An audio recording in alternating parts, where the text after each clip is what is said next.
Do you know the definition of self-picked in Mahjong? We're clearing up confusion for today's Daily Talk of the Tiles for July 11th, 2025. What counts as self-picked?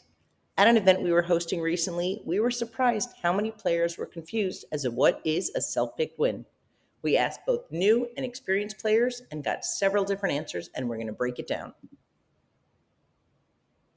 If you have 13 tiles towards Mahjong, whether concealed or exposed, and you pick that 14th tile from the wall, it's a self-picked win.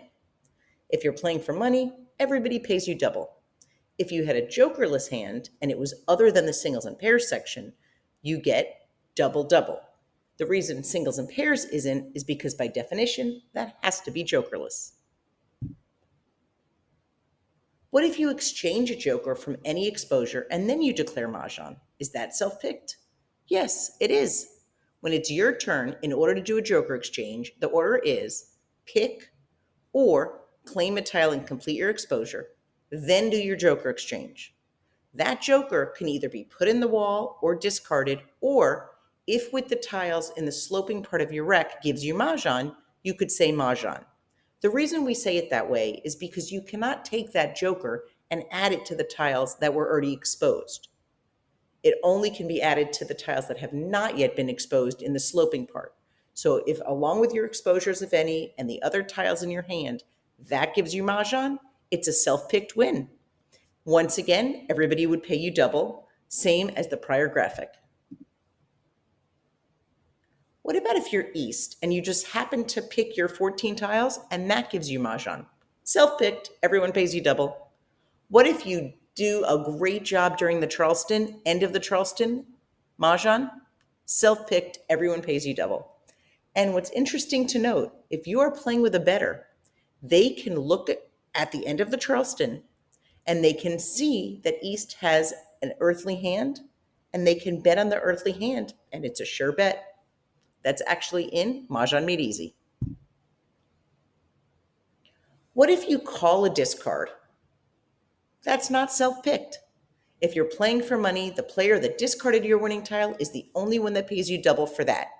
All other players pay you single, unless, of course, the rules about a jokerless payout apply. And go back to that first graphic. We hope that this cleared things up about self-picked and what is and what isn't. Now we're moving on to the first hand in Winds and Dragons. It's 3 north, 4 east, 4 west, 3 south. So it's pung, kong, kong, pung, or kong, pung, pung, kong. 4 of a kind, 3 of a kind, 3 of a kind, 4 of a kind. Now the Winds Dragons section doesn't say this, but players know if it's N, it must be north. E must be east, W must be west, S must be south. You cannot change it unless for some reason in a future year, a parenthesis says otherwise. You will see sometimes in the quint section, a parenthesis saying the N and then in parentheses, any wind. When making an exposure for this hand, be sure to double check how many of each wind you need because the pattern changes. It's a great backup for itself. You think you're going to go for the first part of it, then you pick an extra east, and then you have a joker. You could switch to the second part. It's very flexible. And it also overlaps with some other winds hands in this section. Are you ready to learn more, or do you have family and friends that are ready to learn how to play Mahjong? Our virtual weekly series is starting soon. If you're watching this on Instagram, you could go to the link in our bio, and it's in our link tree to sign up. If you're watching this on YouTube or you have your phone and you're watching on a computer, you could just open your phone camera and scan that QR code. It'll take you right to the registration link, which is my-jewish-learning.teachable.com. And you'll see the Mahjong, that whole lengthy link. That is the way you register. We have exciting other events coming up as well. Registration is going to open up soon for Orlando. We have other pinstripes, and we have several events at Clive Daniel Home throughout South Florida and more.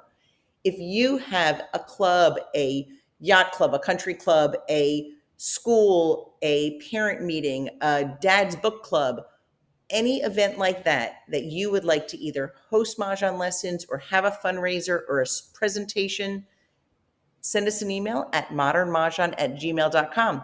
We love to travel for all things Mahjong.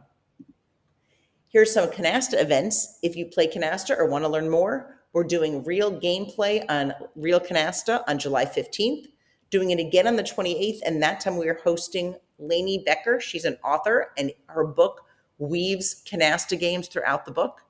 If you're looking to learn canasta, August 4th, 11th, 18th, and 25th is a virtual series, How to Learn, with myself and Donna Miller-Small. You could register on our website, modernamericancanasta.com. September 3rd is our Canasta Convention conversation. And then in October, our Canasta Convention in New York City at the Honors Bridge Club. And finally, April 23rd to 30th, Paris and Normandy are calling us for a river cruise. You can go to crackyourbags.com/canasta to find out more. With all of this information that we share in these videos, why aren't you following us yet? If this just popped up in your feed, make sure to like, comment, save, and most importantly, share. We create these graphics and posts and videos to help everyone play with confidence and learn official rules. There are so many misinformation out there in social media, in pamphlets and books, and we teach and play by the official National Mahjong League rules.